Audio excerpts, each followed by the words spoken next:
Ashamaa harka fuudhee kabajamtootaaf jaalatamtoota chaanaalii kiyyaa lammii jalatti argamtan kan biyya keessaa kan biyya alaa akkam jirtan akkam isaatiif yeroo kana geessan anis obboleettiin keessan nagaa fayyaa godha galata waaqayyo isinis akka nagaa fayyaa araattan abdii guddaan qaba warroonni duraan jirtan nooraa seenaa manni mana keessan warroonni addisii gara maatii kootti dabalamtan maatii ta'uudhaan nu cinaa dhaabbadhaan nu jajjabeessaa yaada fi qeeqa qabdan yeroo kamuyyuu gara komantiin nuuf kennuu hin dagatinaa isiniin jedha jalqabaa kaasaa yeroo baay'ee haga dhumaa dhaggeeffadhaa viidiyoon yeroo haga dhumaa dhaggeeffatan yaadni sunis namaa kennuu fi yaada jajjabinaas ta'e yaada qeeqaas namatti tola waan ta'eef isiniin jedha obbolaawwan koo egaa akka har'a deebi'een dhufeen jira har'a wanti deebi'ee dhufeef viidiyoo baay'ee gabaabduu fi viidiyoo baay'ee xiqqoo wayirraa dubbadhee bira darbuu fanan dhufe yeroo baay'ee viidiyoo nan hojjedhadhee tanan yaada garuu haalli naan mijatee hin hojjenne innillee maalidha yaada garee irratti kan jedhudha garee jechuun maal jechuudha yookaan immoo garee jechuun kun maalidha kan jedhu akka naa galetti akka yaada kootti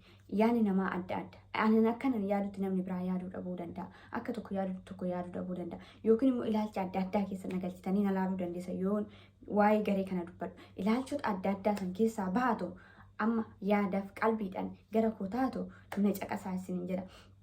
Innis maal isinitti fakkaata garee jechuun akka naaf galetti akka yaada kootti garee jechuun gamtaa jechuudha. Gamtaa jechuun immoo kan waan hunda of keessatti qabatu jechuudha. Kan waan hunda of keessatti qabatu kan dureessaa, hiyyeessaas hunduma kan of keessatti qabatu wanti gamtaan hojjetamu jechuudha. Kan bifa ija tokkootiin ilaalamu jechuudha.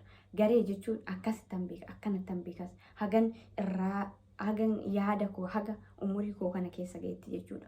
Amma fakkeenyumaaf ofuma irratti haa fudhannu ijoolluma dhiyeenya kana gara yuutuubarootas dabalamni ta'ee akkuma duraan jirtanittis garee adda addaa keessa turuu dandeessan duraanii amma garuu ani immoo akka ilaalchuma garee jedhamutti dubbachuu barbaadaa jechuudha.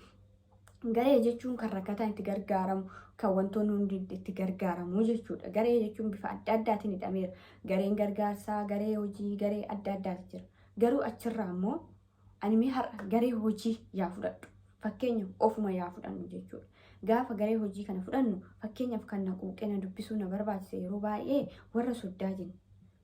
Garee warra soddaa akkas ta'e garee warra soddaa akkanidha. Maaliif garee warra soddaa jennee fakkeenya isaa fudhannu suni nuti isaan irraa waan adda ta'e wayii fakkeenya fudhannu maal isaan gareedha yoo wal ijaaranii warra soddaa wal guddisuuf fiigani nuti immoo rakkataa keenya gargaaraa nama sa'aatii hin qabne gargaaraa of cinaatti qabaa waloo hiine maal ta'a waloo guddisne maal ta'a akkasitti isiniin jechuu barbaade tanan haga wal dhiphisnu yeroo baay'ee chaanaala kanarratti jechuudha gareen ani hidhamu jechuun dhiphina jechuudha dhiphachuu jechuudha dhugaa waaqayyoo dubbachuu dhiphachuu jechuudha garee jechuun tokko mana namaa hin deemtu lammaffaa immoo akka hiikootti jechuudha. Amma ani maaf chaanaalliin koo waggaa lamatti waggaa sadiitti illee bokkuma kanallee hin jiraan. Garee haalis naa mijatee hordofuus naaf hin mijatu. Itti aansuudhaan immoo cinqii akkanaallee hin barbaadu. Itti aansuun immoo ani jechuudha ofitti amanamummaan hojjechuun barbaadaa jechuudha. Hojii hojjedhu kam keessattuu ofitti amanamummaa kootiin hojjechuu barbaada. Kan na jibbisiise garee keessatti indaallee isaa maalidha? Ani yeroon garee jechuudha nan jaaladha. Baay'ee jaaladha. Gareen hojjechuu baay'ee jaaladha. Kan akka kootii jaalatu hin jiru. Waa'ee garee irratti yeroon baradhus ta'e yeroo kamuyyuu viidiyoo isin hojjechuu nan danda'a jechuudha. Garee baay'een jaaladha. Garuu garee cinqii hin jaaladhu. Maaliif garee jechuun gamtaa jechuudha. Gamtaa jechuun immoo harka wal qabuu jechuudha. Waan ta'eef kanaafuu cinqii akkasiisan hin jaaladhu. Kanaafan jibba garee. Gareen jibbuu osoo hin taane garee cinqii kanaafan jibba.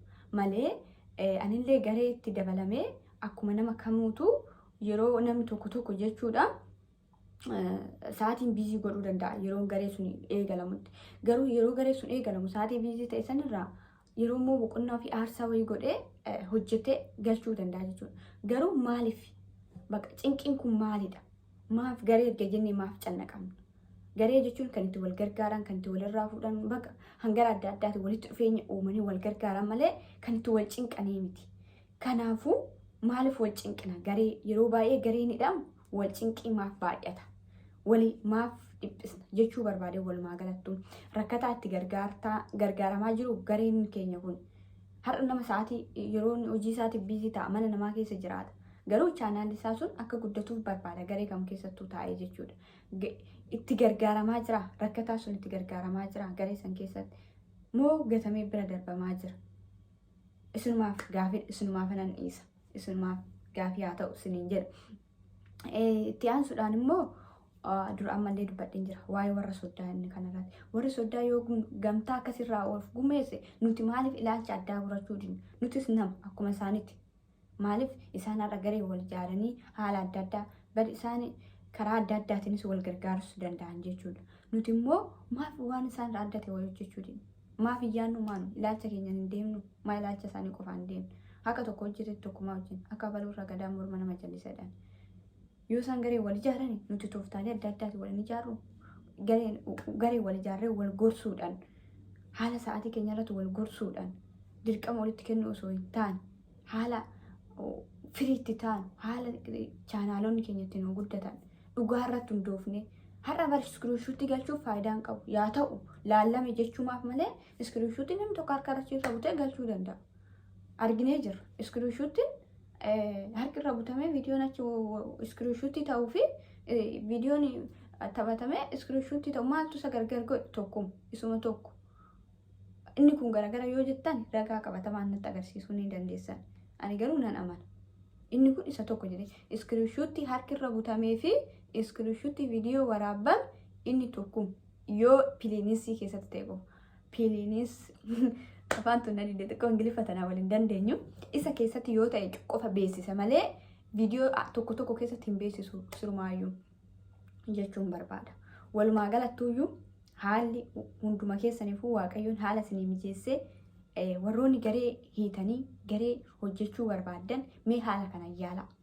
Anaaf qofaa miti waan ta'eef namni dhiphatu ana qofaa miti waan ta'eef karaa adda addaatiin dhiphachuun ni danda'ama waan ta'eef kanaafuu immoo isin karaa kanaan wal ijaaruu wal gargaaruu warra sa'aatii hin qabne ofitti qabdanii yeroon sa'aatii qabu sanarratti akka inni hojjetes ni galchu gochuu akkasitti mee wal haa guddisnu wal haa jajjabeessinu siniin jedha.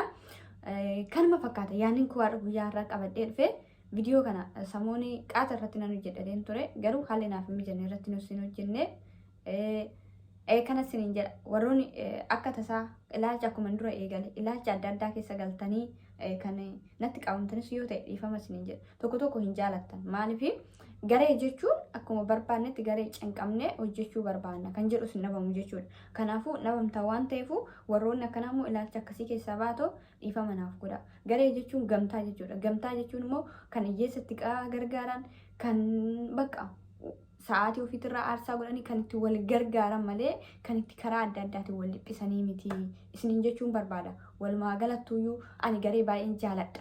Osoo gamtaan hojjenne baay'een jaaladha. Baay'ee natti tola. Garuu ani gamtaanis hojjechuuf haalli mana namaa keessa taa'u haalli naaf hin mijanne. Immoo dhiphina iskiriishuutti kanaayyuu galchee gonnaa godhuudhaaf fedha akkasiitis hin qabu. Dhiphina lama dhiphachuun barbaanneeti. Kanaafan malee waan biraatiif miti jechuu barbaade tanan akkasin na qabadda. Kanaafuu jalqabaa akkastanii warri haga dhumaana dhaggeeffattan hundi keessanuu guddaa galatooma. Haga viidiyoo biraa walitti deebinee dhufnutti fayyaa naa ta'a.